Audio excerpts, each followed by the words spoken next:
into the room. I'm about 3 feet tall on a good day, and people catch their eye with that, and that intrigues them. And then I bring out an energy that doesn't really match my structure.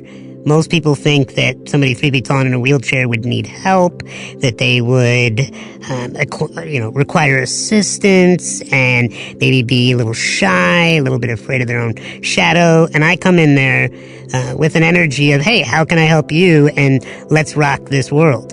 And so it's fun to be in this container. It always has been something that I've been working on to find what are the awesome advantages to this container.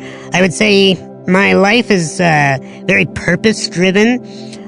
My life is centered around my business, and more specifically, the business of my life purpose, which is to rid the world of insecurity.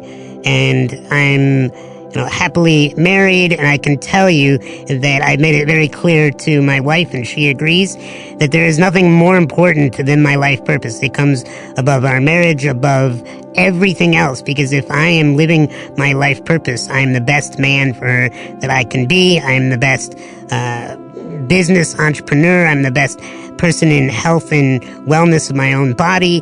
I find that my life purpose is my alarm clock. I don't set an alarm clock. I never have in my life.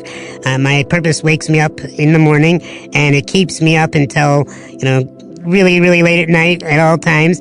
And even when things are difficult, because I'm so life purpose driven with the rid the world of insecurity thinking, I can't be stopped. And the last thing that I would say that my life is like, that maybe it's not common, which is I'm the CFO of my family, my home, which is the chief fun officer, which means I'm always buying silly toys. Like, I have a flying shark, and we have lasers, we have fog machines, we have helicopters that are radio controlled. I'm always buying things that make my housemates and my wife laugh. And, that's the thing. I find that if you keep your tribe, the people around you, always intrigued with what's going to happen next with you in a positive way, life is really exciting.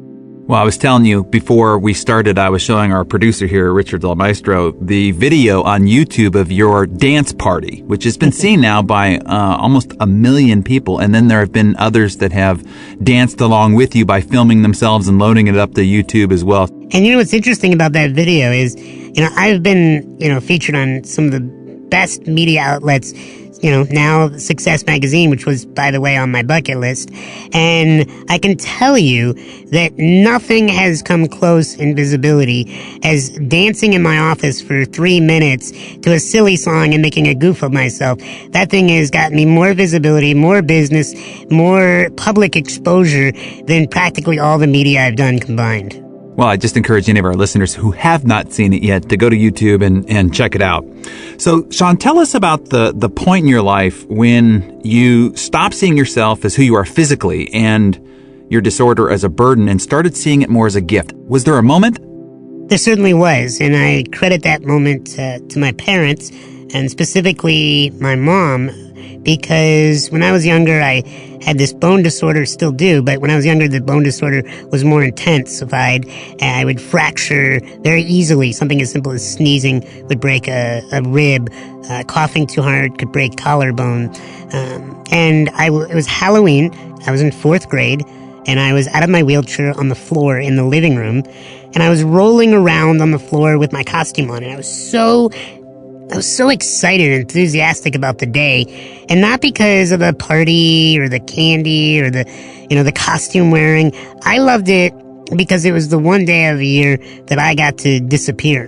And when I was a kid, I just wanted to be able to put on a baseball cap and have people not look at me. It wasn't until later in life that I saw that as an advantage.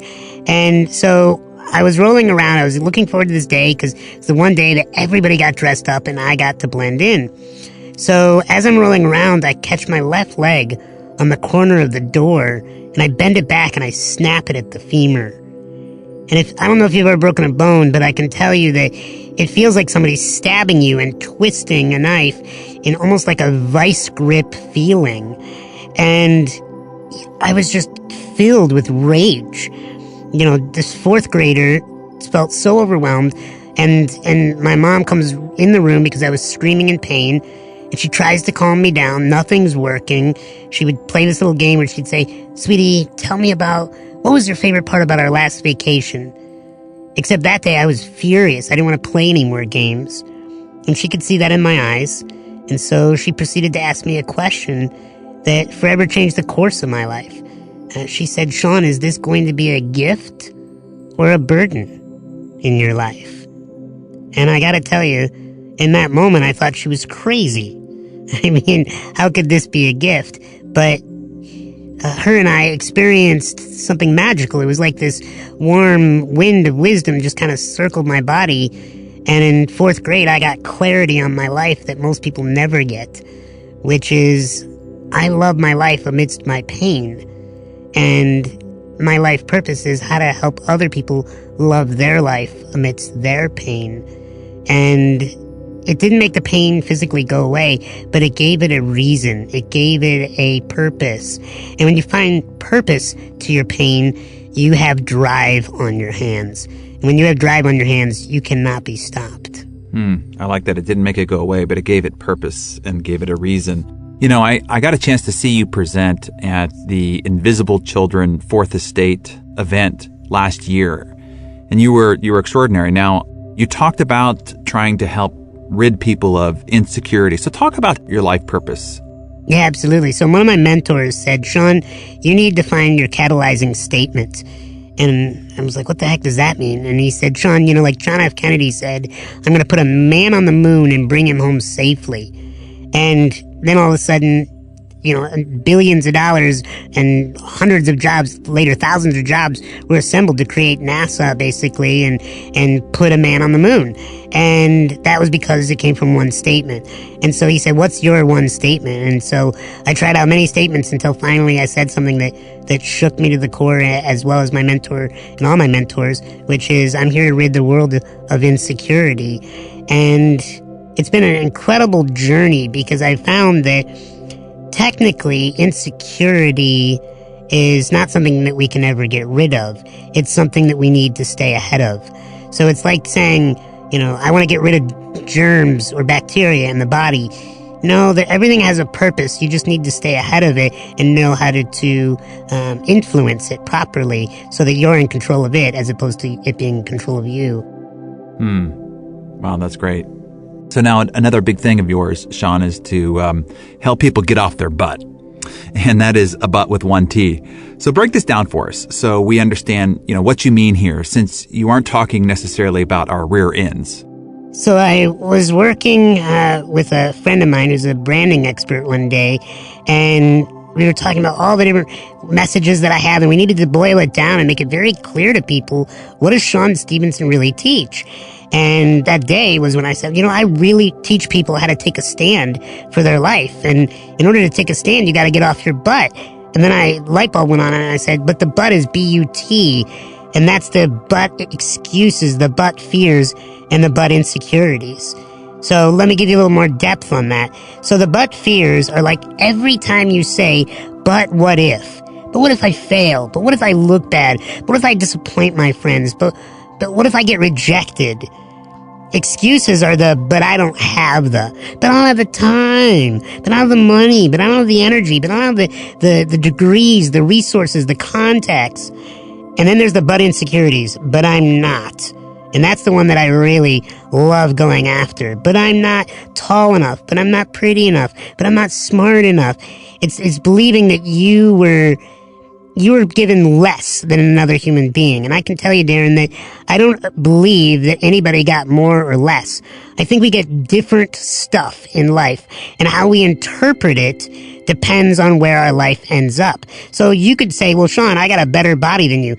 Not necessarily, because if I'm hitting the gym and I'm exercising and I'm giving myself the right nutrients, yeah, I'm in a wheelchair, but I'm feeling energized. I'm using my body to the best of my abilities. I just got a body that is different. And when I roll into a room, I don't need to spike my hair or look like I fell into a tackle box because I got so many face piercings to get attention.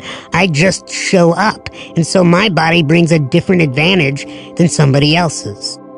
I get this genuine sense, Sean, that you truly believe that you're sexy. I mean, and it exudes from you, and you say it, and I believe it.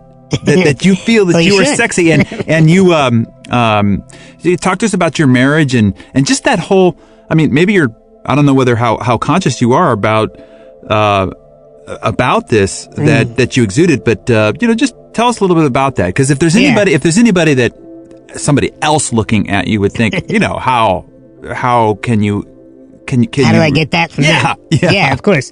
So I'm 3 feet tall and in this wheelchair, so I kind of look like this hybrid of Teddy Ruxpin and Yoda, and I get that. And yet that's an interpretation that, truthfully, I see that confidence and a sense of play and humor are the sexiest, most attractive energies that a man can bring into the world. And so to me, I think that there's good-looking structures, facial symmetry, body symmetry, muscle types. I think we can't discard what somebody looks like physically, but I think that there's something deeper than good looks. I think there's also attractiveness. And attractiveness is an energy. It's an aura. It's a charisma that is brought through a person. And what's really amazing about the human mind is that after a few moments, we no longer look at a person's structure. We only respond to their energy. And if their energy is, hey, check this out. This looks good, doesn't it? And it's not done in a cheesy, I think I'm better than you way. It's done in a self-assured, confident way. It is so infectious. In fact, I think most people are humble to a fault. I think most people are afraid to really stretch their own self-worth and sexiness because they think, oh, well, it's not a good idea to find yourself sexy. Why not? I mean, if you don't feel like you have to put somebody else down, if you can find yourself sexy without somebody else having to be at a loss, well, then I call that solid self-esteem. And so, I have a beautiful wife who is intelligent and confident and a leader in her own rights. And I can tell you that I drew her into my world and had her fall in love with me because of my energy and that attractiveness that I bring. Yeah, it's amazing. So you talked about helping us get up off our butts and take a stand. So give us the steps. What would we do if somebody says, okay, I'm ready. I want to get up off my butt. What do I do? Sure. Well, the 3 things that I would tell them to do right away is get the right tools. Because most of us, we're trying to put a nail into a wall with a screwdriver.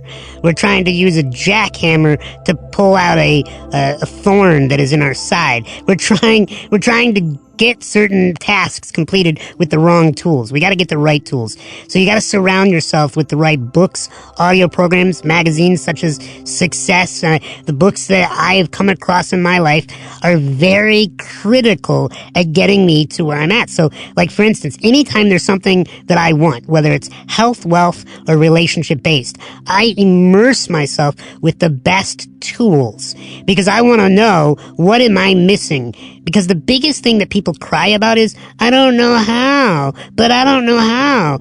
And really the how is so right in the library closest to your house. So that's first thing. Second thing is you got to have the right people. And that's broken into 2 groups. Let's call them 3, actually. They're friend-tors, mentors, and advocates. A friend-tor is somebody that you really spend a lot of time with, that you open up your soul to, that is a positive influence on you, and could easily be a mentor to you, but they're more of a friend-tor because you have a personal relationship with them.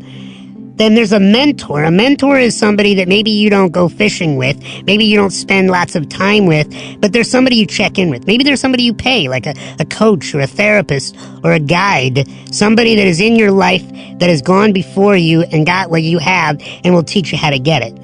And lastly, there are the advocates.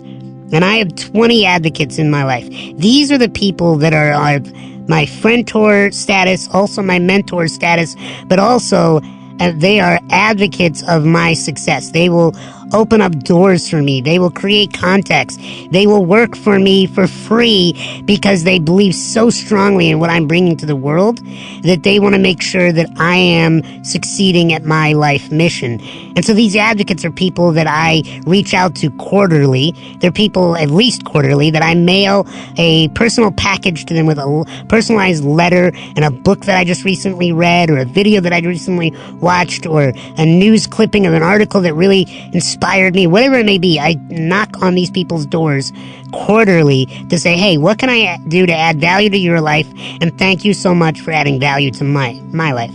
And lastly, I would tell a person listening right now that you need to create a WLWL, which is a When Life Works list.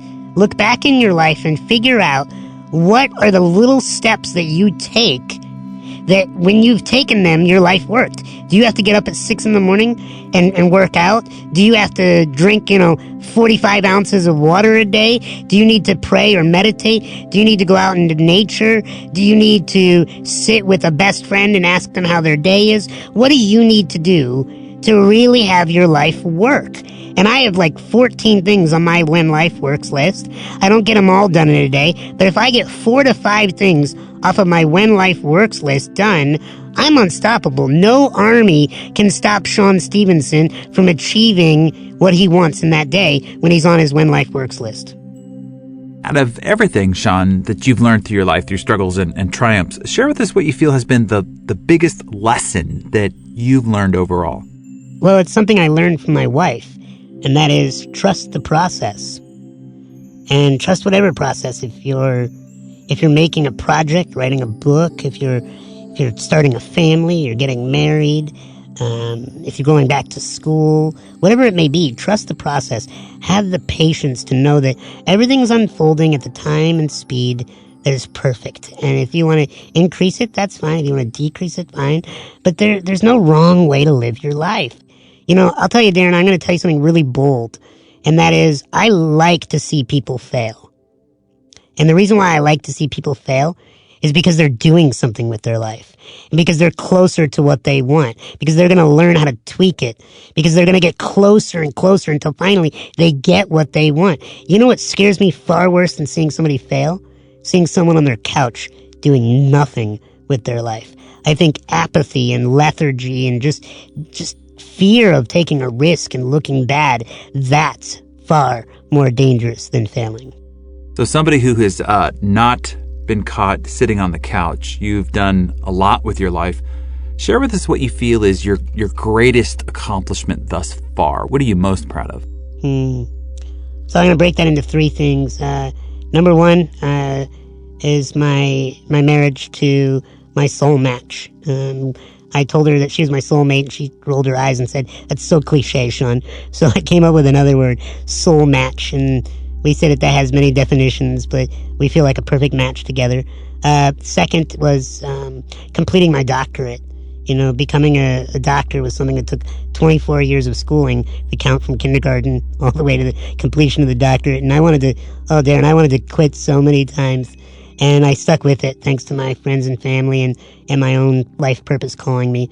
And lastly, publishing my last book, Get Off Your Butt, because it got rejected by so many publishers so many times. I had to cycle through so many literary agents. People weren't seeing the vision. How's somebody going to want to learn from a 3-foot-tall man in a wheelchair? They're not going to be able to relate. And I just kept pushing and pushing and pushing until finally somebody saw it and believed in it and made it happen. So then, curious about this, Sean, as we wrap things up, I'd love for you to tell us, what's your biggest goal for the coming year? I mean, this issue is in the December issue, which will be on newsstands in November, so we're peeking into the year 2013. What's going to be your biggest goal going into that new year? Sure. So I have a love and a passion for film and creating movies, because I find that when people come into a motivational seminar, or they put in an audio program, they're on that defense of, I may not do anything with this. But when they go into a movie theater, or they open up YouTube, or they put a DVD in their player, they sit back and they just absorb the film. and they're not on that defense. And so I've really seen that one of the ways that I'm going to rid the world of insecurity is through film. So this coming year, my project is I'm launching a company called Sean Films, and we're releasing viral videos, less than 10, mostly 5-minute videos that really get to the heart of human spirit and get to the heart of our pain and problems. Through Sean Films, we're going to unleash empowerment cinematically around the world. We look forward to that, and I'll release one of your films on my blog as this issue goes to newsstands so that people can get a glimpse of that. So one final question for you then, Sean. Anybody listening to this that feels like they do need to stand up a little taller and make a greater stand for their life, what's one thing that they could do starting today to change the trajectory of their life going forward? So I've been in the personal growth industry for 16 years, and I've studied so much, and I've applied so much. And if I just had to boil down the one thing that I would tell that friend, it's create your When Life Works list and stick to it. Because the When Life Works list is stronger than any coaching, any therapy, any personal growth book, because it's your working document. It's what you need to do. It's customized to what has been successful for you. And it will have to have components of improving your health, your wealth, and your relationships. But find out in your past, when your life was in flow, when things